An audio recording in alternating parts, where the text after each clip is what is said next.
Hey, Gabriel Lopez here again. You might remember the last video I did because the background and the location is now different. So it's a lot better now. So the last time we talked about the light particles as waves. Now I'll just continue it again. I mentioned that the two kinds of waves, the transverse wave and the compressional wave, also known as a longitudinal wave. Now, I said that a transverse wave, sorry about that, a transverse wave is a wave with a right angle.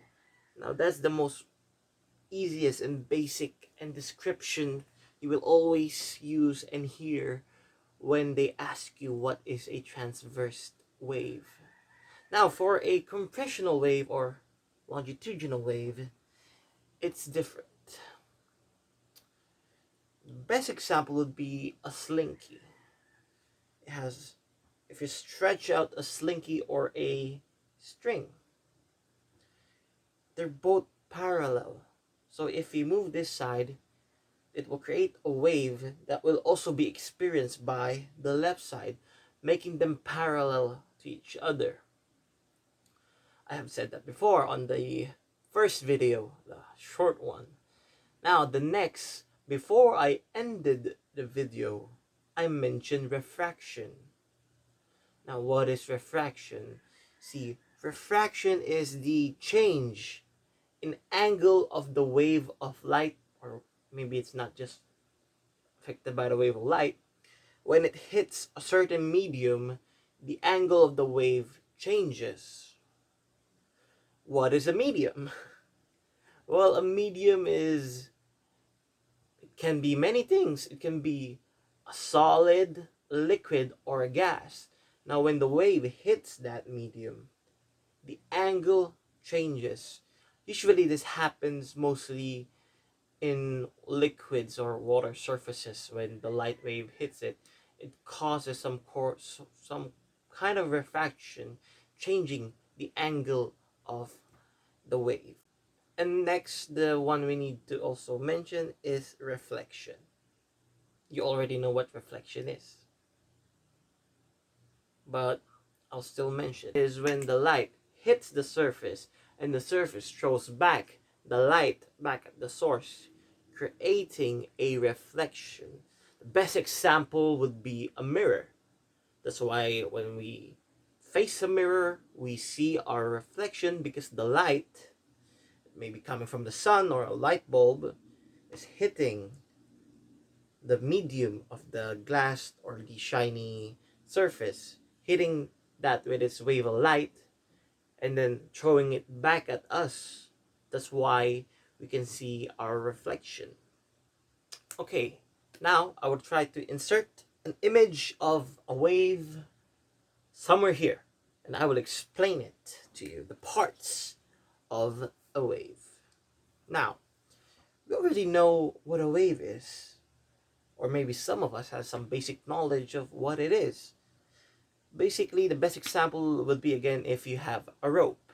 I'm sorry, I don't have any rope right now, but let's use our imagination, shall we? Imagine this is a pole.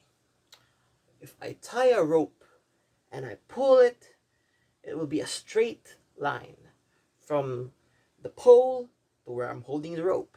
Now, if I wiggle the rope, if I add a little force to the rope, it will create a wave. Now, those waves have some certain parts. By looking at the diagram of the wave, you can see its crest, its throw, and its wavelength and its amplitude. And I will tell you why. Okay, so if I did this right, there should be an image of the wave somewhere in the screen. Now, you see, in the wave, the top highest part of the wave, when it goes up, that is the crest. And when it goes down to its lowest part, that is what they call the throw. So it continues. Crest, throw, crest, throw. Now, how do you measure the wavelength? Well, it's simple. Crest, throw, and crest. So this is the two crests.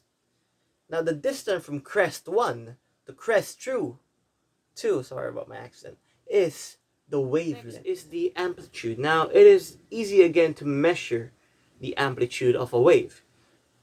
So basically you just measure the distance between a crest and the midline of the wave. Now that is how you get the amplitude.